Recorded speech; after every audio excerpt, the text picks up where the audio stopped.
ഇത് നമ്മൾ കവർ ചെയ്യാൻ പോവുകയാണ്. ആദ്യം പേപ്പർ വെച്ചു, പിന്നെ കവർ ചെയ്യേണ്ട ബുക്ക് അതിന് മുകളിൽ വെച്ചു. എന്നിട്ട് ഈ പേപ്പറിൻ്റെ രണ്ടറ്റം കൂടെ ചേർത്ത് പിടിക്കാം. ഇതിൻ്റെ രണ്ടറ്റം കൂടെ ചേർത്ത് ഇങ്ങനെ പിടിക്കാം. ഇനി നമുക്ക് സൈഡ് മടക്കി കൊടുക്കാം. നമ്മൾ ഫോൾഡ് ചെയ്യാൻ 2 ഇഞ്ച് വിട്ടുണ്ടായിരുന്നില്ലേ, അത് ഉള്ളിലോട്ട് മടക്കാം. അത് ഉള്ളിലോട്ട് മടക്കുന്നത് എങ്ങനെയാണെന്ന് വെച്ചാൽ ഇങ്ങനെ നല്ലോണം ടൈറ്റായിട്ട് പിടിക്കണേ. ഈ ബാക്ക് സൈഡ്, അതിൻ്റെ ബുക്കിൻ്റെ ബാക്ക് സൈഡ് നന്നായി ടൈറ്റായിട്ട് വെച്ചതിന് ശേഷം ഫ്രണ്ടിൽ ഇങ്ങനെ മടക്കാം. ഒന്ന് ഫോൾഡാക്കി കൊടുക്കുക, മാർക്ക് ചെയ്യുക. എന്നതിന് ശേഷം നമ്മളിത് ഉള്ളിലോട്ട് വെച്ച് ഫോൾഡ് ചെയ്യുക. എന്നിട്ട് താഴത്തെ ഈ പേപ്പറും നന്നായിട്ട് ഇങ്ങോട്ട് വലിച്ച് ടൈറ്റ് ചെയ്ത് വെക്കണം.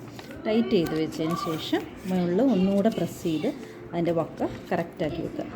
ഇതിന് ശേഷം ഇതുള്ളിലോട്ട് തിരിച്ച് വെച്ചിട്ട് ഇതിൻ്റെ ബാക്ക് സൈഡിൽ മടക്കി കൊടുക്കുക. ഇതേപോലെ നല്ല ടൈറ്റായിട്ടിരിക്കണേ, ലൂസാവരുത്. നന്നായിട്ട് ടൈറ്റ് ചെയ്തതിന് ശേഷം 4 സൈഡ് മുകൾ വശവും താഴെ വശവും ഈക്വലായിട്ട് മാർക്ക് ചെയ്ത് കൊടുക്കുക. തിരിച്ച് വെച്ചിട്ട് മാർക്ക് ചെയ്യണം.